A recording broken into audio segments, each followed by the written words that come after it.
Hello students, welcome you all on CSC subject wise. आज हम discuss करेंगे how to check given language L is regular और not regular. Right, important chapter है बच्चे। हर बार आपको gate में इस चैप्टर से प्रॉब्लम मिलने ही वाला है। तो अब हम कैसे डिसाइड करें कि कोई अगर लैंग्वेज एल है वो रेगुलर है या नहीं है। अभी तक हमने कैसे चेक किया कि अगर कोई लैंग्वेज एल है, अगर कोई लैंग्वेज एल है जिसके लिए या तो हम एफ ए कंस्ट्रक्ट कर सकते हैं, या हम उसका कोई रेगुलर एक्सप्रेशन लिख सकते हैं, या हम उसकी कोई रेगुलर ग्रामर बना सकते हैं, तो हम कह देंगे कि गिवन एल क्या होगी, ऑलवेज रेगुलर। बट अब बच्चे कई बार ऐसी प्रॉब्लम्स या ऐसी लैंग्वेजेस आपको दिखाई देगी जिसमें आपको डायरेक्ट एफ ए बनाना या डायरेक्ट रेगुलर एक्सप्रेशन बनाना या उसकी ग्रामर को लिखना थोड़ा मुश्किल होगा आपके लिए। तो हम कैसे आइडेंटिफाई कर पाएँ कि गिवन लैंग्वेज एल रेगुलर है या नहीं है।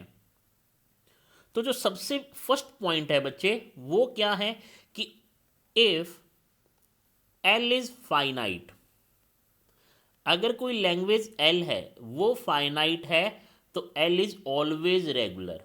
L is always regular. इसको अच्छे से नोट डाउन करते जाएं बच्चे। हम यहाँ लिस्ट ऑफ लैंग्वेजेस को देखने वाले हैं, वन बाय वन आइडेंटिफाई भी करने वाले हैं कि कौन सी लैंग्वेज रेगुलर है या नहीं है।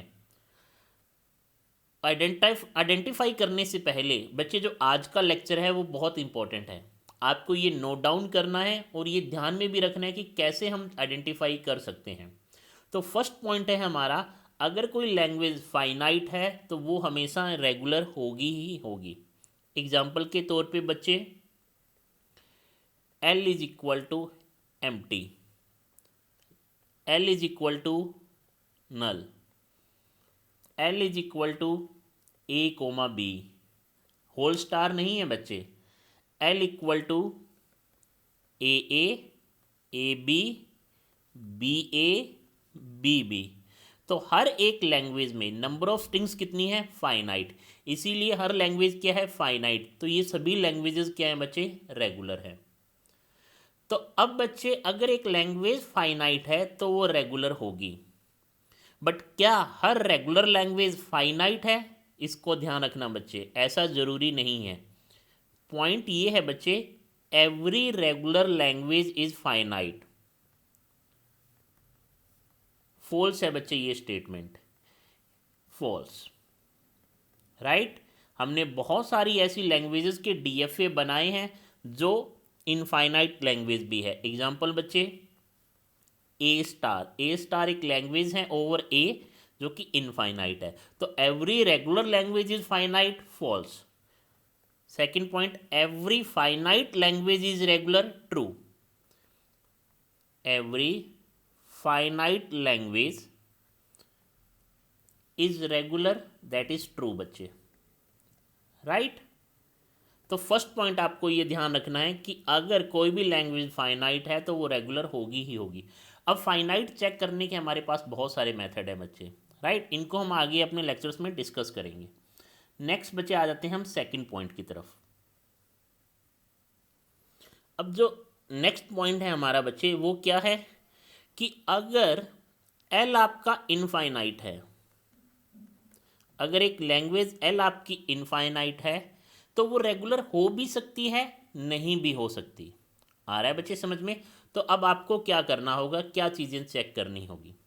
अगर एक लैंग्वेज इनफाइनाइट है तो हमें ये चेक करना होगा कि उस लैंग्वेज में कंपैरिजन है या नहीं है। कंपैरिजन और नो कंपैरिजन।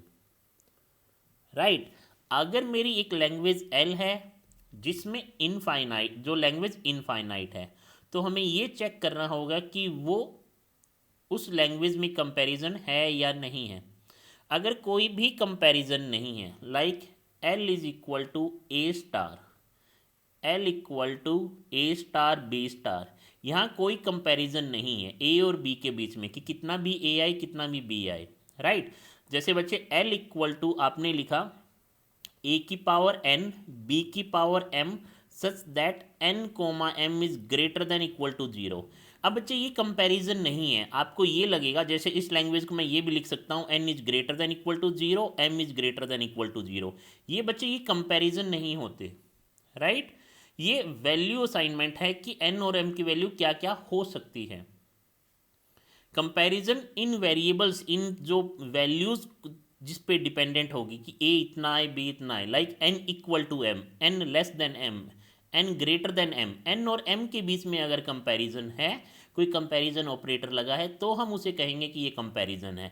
ये कंपैरिजन नहीं है, ये सिर्फ वैल्यू की असाइनमेंट है कि वैल्यू कितना कितना हो सकता है n और m का, राइट। तो अगर नो कंपैरिजन है, एक लैंग्वेज इनफाइनाइट है जिसमें कंपैरिजन नहीं है, तो वो ऑलवेज क्या होगी बच्चे, रेगुलर होगी, रेगुलर लैंग्वेज, राइट। अब बात करते हैं कंपैरिजन के केस में। ये ध्यान रखना बच्चे, एक लैंग्वेज इनफाइनाइट है तो कंपैरिजन है। अब अगर बच्चे कंपैरिजन है तो आपको दो चीज़ों का ध्यान रखना है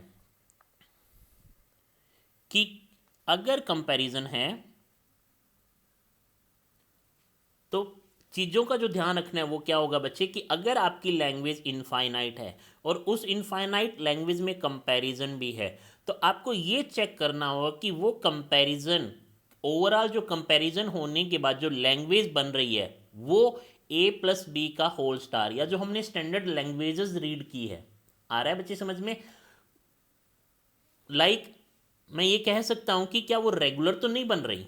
अगर वो कंपैरिजन है and comparison makes overall language regular, overall language regular, then it is regular.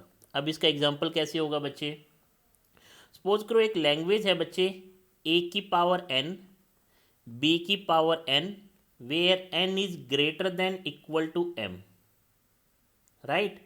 Union a की पावर n, b की power m such that n is less than m, right. तो अब इस केस में देखो बच्चे दोनों कंडीशन है, n बच्चे ग्रेटर देन इक्वल टू भी होना चाहिए, n लेस भी होना चाहिए, राइट। इट मीन्स ओवरऑल ये लैंग्वेज किसके इक्वल हो गया बच्चे, ए स्टार बी स्टार की इक्वल हो गया बच्चे, राइट। इक्वल भी हो सकता है, ग्रेटर भी हो सकता है, लेस देन भी हो सकता है। तो अगर ये लैंग्वेज ए स्टार बी स्टार हो गई तो ये कौन सी लैंग्वेज है बच्चे, रेगुलर है। क्यों, कंपैरिजन तो है, N is greater than equal to M, N is less than M, आ रहा है बच्चे समझ में। बट ये ओवरऑल लैंग्वेज क्या बना रहा है, रेगुलर बना रहा है, तो इस केस में वो लैंग्वेज रेगुलर हो जाएगी।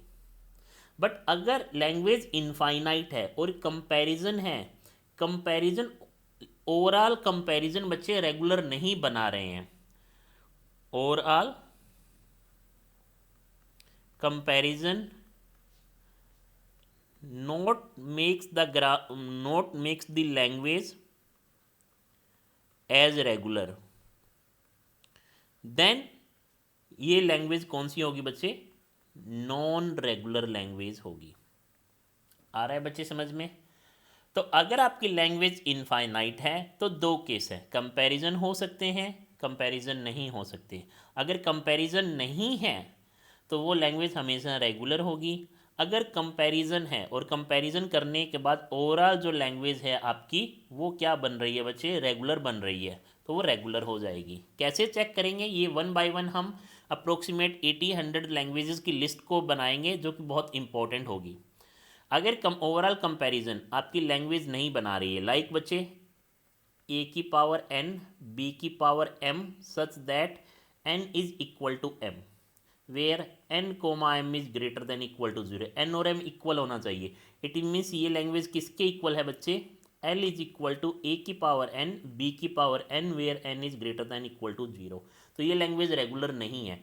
a और b कितना आना चाहिए, number of a is equal to number of b, where a comes first then followed by b, right. तो इस टाइप की जो लैंग्वेज होगी बच्चे वो हमेशा नॉन रेगुलर होगी। सेकंड पॉइंट हमारा ये था। अब बच्चे कई बार जो लैंग्वेज फाइनाइट होती है उसमें भी कंपैरिजन आ जाते हैं, तो हमें ये पॉइंट एक्चुअल में फाइनाइट के लिए कवर करना था, बट हम इसे नेक्स्ट पॉइंट बना रहे हैं, राइट। जो आपका फोर्थ पॉइंट होगा वो क्या होगा कि अगर if language is if language l have finite comparison, क्योंकि बच्चे वो फाइनाइट कंपैरिजन है तो लैंग्वेज तो फाइनाइट ही होगी, हैं, हो सकता है बच्चे। तो ये ध्यान रखना, if our language l have finite comparison then L is regular. Example बच्चे, ए की पावर एन, बी की power n such that n is less than two, n is less than two. It means यहाँ कौन कौन सी strings available हैं बच्चे, N की value आप 0 या 1 पुट कर सकते हो, 0 पुट किया तो एप्सिलॉन, 1 पुट किया तो ए बी। ओवरऑल ये लैंग्वेज क्या बनी बच्चे, फाइनाइट ही बनी। आ रहा है बच्चे समझ में। तो ये लैंग्वेज कौन सी होगी, रेगुलर होगी। अगर आपकी लैंग्वेज में फाइनाइट कंपैरिजन है, राइट, तो बच्चे वो लैंग्वेज आपकी क्या होगी, रेगुलर।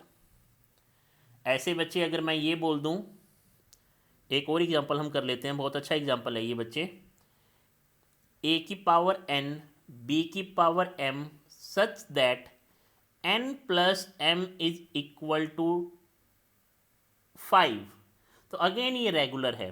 कैसे बच्चे, क्योंकि एन और एम बच्चे 5 बन जाए, इसके लिए फाइनाइट केसेस हैं आपके पास, 1 4 4 1 2 3 3 2 0 5 5 0। ये ओवरऑल फाइनाइट केसेस हैं बच्चे। तो ये लैंग्वेज कौन सी होगी, कंपैरिजन तो है ए और बी में, बट कंपैरिजन कितना है, फाइनाइट है, इनफाइनाइट नहीं है। एन और एम कितना होना चाहिए बच्चे, 5 होना चाहिए उनका एडिशन। तो ये लैंग्वेज होगी बच्चे आपकी रेगुलर। तो ये मेरा फोर्थ पॉइंट था। नेक्स्ट फिफ्थ पॉइंट बच्चे, फिफ्थ पॉइंट ये है बच्चे, फिफ्थ पॉइंट को समझने से पहले एक लॉजिक समझो बच्चे। हमने कहा ए की power N, N is greater than equal to 0, क्या इसका फाइनाइट ऑटोमेटा पॉसिबल है, यस सर। फाइनाइट ऑटोमेटा कैसे होगा बच्चे, that is language is A star. आ रहा है बच्चे समझ में। अब मैं ये कह दूं कि ए की power 2n, n is greater than equal to 0, क्या इसका फाइनाइट ऑटोमेटा पॉसिबल है, यस सर। कैसे बच्चे, even number of a over a, right. अब अगर बच्चे मैं ये लैंग्वेज कह दूं ए की power 2n plus 1 where n is greater than equal to 0, क्या ये लैंग्वेज रेगुलर है, हाँ बच्चे रेगुलर है। कैसे, आपके पास कितना इस लैंग्वेज में, इस लैंग्वेज एल में कौन कौन सी स्ट्रिंग आएगी, ए आ सकती है बच्चे मिनिमम। फिर बच्चे एन की वैल्यू अगर आपने 1 पुट की तो ए क्यूब आ सकता है। फिर बच्चे 2 पुट किया तो ए की पावर 5 आ सकता है। फिर ए की पावर 7 आ सकता है। ऐसे कंटिन्यूस चलता रहेगा बच्चे। तो इस केस में फाइनाइट ऑटोमेटा कैसे होगा आपका, मिनिमम आपका 1a एक्सेप्ट हो रहा है बच्चे, फिर 2a नहीं हो रहा, फिर अगेन 3a हो रहा है, 4a नहीं हो रहा, 5a हो रहा है, राइट। तो इस प्रॉब्लम को समझाने का लॉजिक क्या है बच्चे, देखो बच्चे ये पावर को जरा आप ध्यान से देखो। पावर यहाँ पे क्या है, ए की पावर एन, राइट, ए की पावर एन। पावर क्या है बच्चे, सिर्फ पावर पे जाना एन, एन मीन्स 1.n। यहाँ क्या पावर है बच्चे, 2n। यहाँ क्या पावर है, 2n प्लस 1, राइट। तो n 2n 2n plus 1, n 2n 2n plus 1। जब आप n की वैल्यू पुट करते हो तो n की वैल्यू 0, यहाँ 0 पुट किया तो n की वैल्यू फिर भी 0, यहाँ n की वैल्यू 0 पुट किया तो 1 आया। अब n की वैल्यू 1 पुट किया बच्चे आपने, n की वैल्यू यहाँ आपने 0 पुट किया है, n की वैल्यू जो 1 पुट किया तो 1, 1 इंटू 2 2, दैट इज़ 3। n की वैल्यू जब आपने 2 पुट किया बच्चे तो यहाँ 2 आया बच्चे, यहाँ 4 आया, यहाँ बच्चे 5 आया। तो अब एक बच्चे जो मेथड है वो क्या है, ये जो पावर थी, ये देखो बच्चे इसका डिफरेंस क्या आ रहा है, 1 का। इन दोनों में डिफरेंस क्या आ रहा है, 1 का।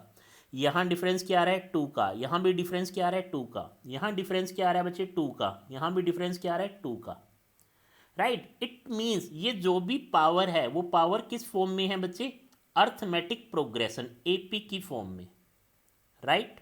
अब बच्चे जब पावर आपकी एपी की फॉर्म में होगा तो एपी क्या बना रहा है बच्चे, एक लूप या साइकिल बना रहा है। ये ऑलरेडी हमने पहले भी डिस्कस किया है, राइट। तो जब भी पावर एपी में हो, अब देखो बच्चे कहीं पे भी कंपैरिजन तो नहीं है ए और बी में कोई क्योंकि बी कहीं है ही नहीं, ए और बी में कोई कंपैरिजन नहीं है, और पावर कैसी है बच्चे, एपी में है, तो ये हमेशा केस क्या होगा, रेगुलर होगा। तो नोट पॉइंट आपको जो लिखना है वो है, if no comparison and power in AP, power in AP, then always regular, then L is always regular. क्योंकि एपी का मीनिंग है बच्चे साइकिल बनाना, ऑलवेज रेगुलर, क्योंकि डिफरेंस सेम है। आ रहा है बच्चे समझ में। अब बच्चे देखो, इफ नो कंपैरिजन, एग्जाम्पल के तौर पे बच्चे हम ये समझ सकते हैं, अभी जो हमने किया ए की power 2n, n is greater than equal to 0, a की power 2n+3 where n is greater than equal to 0। ये सारे एग्जाम्पल्स हैं बच्चे इस नोट के। एक बच्चे एग्जाम्पल देखो, बहुत अच्छा एग्जाम्पल, ए की पावर 2n, बी की power 3m such that n, m is greater than equal to 0, right. तो ये बच्चे यहाँ n है, यहाँ m है। आ रहा है बच्चे समझ में। तो ए और बी की वैल्यू कुछ भी हो सकती है, डिपेंडेंट नहीं है ए और बी की वैल्यू की सेम हो, इक्वल हो, ग्रेटर हो, ऐसा कुछ भी केस नहीं है। ये क्या कह रहा है, number of a is multiple of 2, b क्या कह रहा है, number of b is multiple of 3। आ रहा है बच्चे समझ में। तो ये कंपैरिजन नहीं है, इन दोनों में पावर एपी की फॉर्म में है। लाइक बच्चे अगर आप और भी एग्जांपल लिखना चाहते हो, ए की पावर 2n+3, बी की power 3m+10 where n, m is greater than equal to 0। तो ये जितनी भी लैंग्वेजेस हम यहाँ लिख रहे हैं बच्चे, इनमें कंपैरिजन नहीं है, पावर एपी में है, पावर ये भी एपी में है, ये भी एपी में, तो ये पूरी लैंग्वेज क्या हुई बच्चे, रेगुलर। आ रहा है बच्चे समझ में। अब देखो बच्चे, नेक्स्ट पॉइंट हमारे पॉइंट नंबर 5, पॉइंट नंबर 6 की तरफ चलते हैं। अगर बच्चे पावर एपी में नहीं है, if power not in AP but L is finite, बच्चे फाइनाइट तो बाय डिफॉल्ट हमेशा रेगुलर होगा, आप ये देख लो, then L is always regular.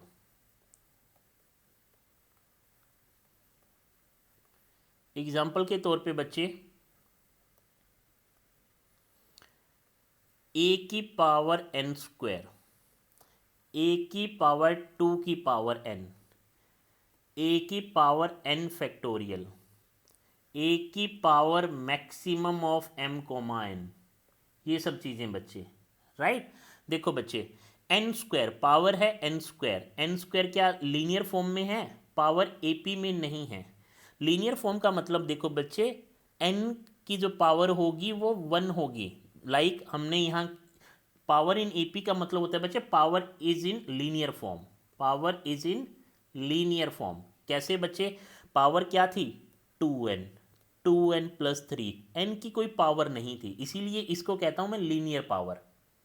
But यहाँ n की क्या है बच्चे, पावर है, n², 2 की पावर n, n फैक्टोरियल बच्चे, n की पावर n, a की पावर n की पावर n, राइट। तो ये जितनी भी हैं बच्चे, ये लैंग्वेजेस, ये क्या है आपकी, नॉन रेगुलर। अब बच्चे ये चीज़ देखना कि हमने जब ट्री डायग्राम किया था, ए की पावर p, एक स्टैंडर्ड लैंग्वेज है बच्चे, ए की power p where p is prime number, p is prime number, right. तो इस टाइप की जितनी भी लैंग्वेजेस हैं बच्चे, ये नॉन रेगुलर होगी। बट हमने बच्चे थर्ड पॉइंट, एक इंपॉर्टेंट पॉइंट लिखा था, ये ध्यान रखना हमेशा, overall comparison makes regular then regular. ये यहाँ पे भी एप्लीकेबल होता है कि अगर बच्चे कोई लीनियर है पावर, राइट, पावर भले ही लीनियर हो, या जैसे ए की पावर p प्राइम नहीं है, बट इसी का ही काउंटर एग्जांपल है बच्चे, ए की पावर p का whole star where p is prime number, ये रेगुलर है बच्चे। ये कैसे रेगुलर है हम डिस्कस करेंगे। ए की पावर p रेगुलर नहीं था, बट ए की पावर p का होल स्टार रेगुलर बन जाता है बच्चे, राइट। तो ये लैंग्वेज कौन सी होगी, रेगुलर होगी। बट ए की पावर पी रेगुलर नहीं है, ये कौन सी है, नॉन रेगुलर है। तो इस केस में अगेन ये पॉइंट ध्यान रखना है कि अगर पावर ए पी में नहीं है मीन्स लीनियर नहीं है, not in linear form, not in linear form but L is finite, then L is always regular. अब ये बच्चे लीनियर फॉर्म में पावर क्या है, लीनियर फॉर्म में नहीं है, नॉन लीनियर फॉर्म में है, ये पावर नॉन लीनियर फॉर्म में है। पहली तो ये बात। दूसरी ये बात बच्चे कि ये फाइनाइट भी नहीं है, एन की वैल्यू मैंने यहाँ मेंशन नहीं किया है, एन की वैल्यू आप कुछ भी पुट कर सकते हो। इसीलिए ये सारे एग्जांपल्स क्या हैं बच्चे, ये जितने भी लैंग्वेजेस हैं ये लैंग्वेजेस बच्चे नॉन रेगुलर के हैं। बट अगर यही फाइनाइट हो जाए, एग्जाम्पल के तौर पे जो हमने पॉइंट लिखा है ए की power n square where n is less than 10, तो अब एन की वैल्यू क्या हो सकती है बच्चे, 0 से लेके 9 तक। तो एन को आपने फिक्स कर दिया, फाइनाइट कर दिया, तो इस केस में अब ये रेगुलर हो जाएगा, राइट। यहाँ एन की वैल्यू क्या थी, n is greater than equal to 0, तो अब ये रेगुलर नहीं था बट अब ये रेगुलर हो गया क्योंकि यहाँ एन की वैल्यू फाइनाइट हो गई है। तो इसका एग्जांपल क्या है बच्चे, ये if power is not in A P या not in linear form but L is finite, अगर फाइनाइट है तो ये रेगुलर होगी, अगर फाइनाइट नहीं है तो ये रेगुलर नहीं होगी। आ रहा है बच्चे समझ में। कुछ और भी कंपैरिजन के बेसिस पे हैं, जीसीडी, मैक्सिमम निकालना, मिनिमम निकालना, फैक्टोरियल, ये सब हम 1 बाय 1 अपनी पूरी लिस्ट में आगे डिस्कस करने वाले हैं। तो देखते रहिए बच्चे, ये चैप्टर अच्छा है, इसको एक बार अच्छे से इस सभी पॉइंट्स को नोट डाउन करें और थोड़ा थोड़ा एनालिसिस करें। करने के बाद जब हम नेक्स्ट वीडियोस में जितनी भी लैंग्वेजेस को मेंशन कर रहे हैं, आप पहले खुद से ट्राई करें कि क्या जो सर ने बताया था उन्हीं में से ये पॉइंट इंक्लूड हो रहा है तो आप उनको इम्प्लीमेंट करें और फाइंड आउट करें कि कौन सी लैंग्वेज रेगुलर है या नहीं है, राइट। किसी भी पॉइंट में आपको दिक्कत है प्लीज़ मेल करें, मैसेज करें, कमेंट सेक्शन में करें, राइट। मिलते हैं नेक्स्ट वीडियो में। Thank you so much.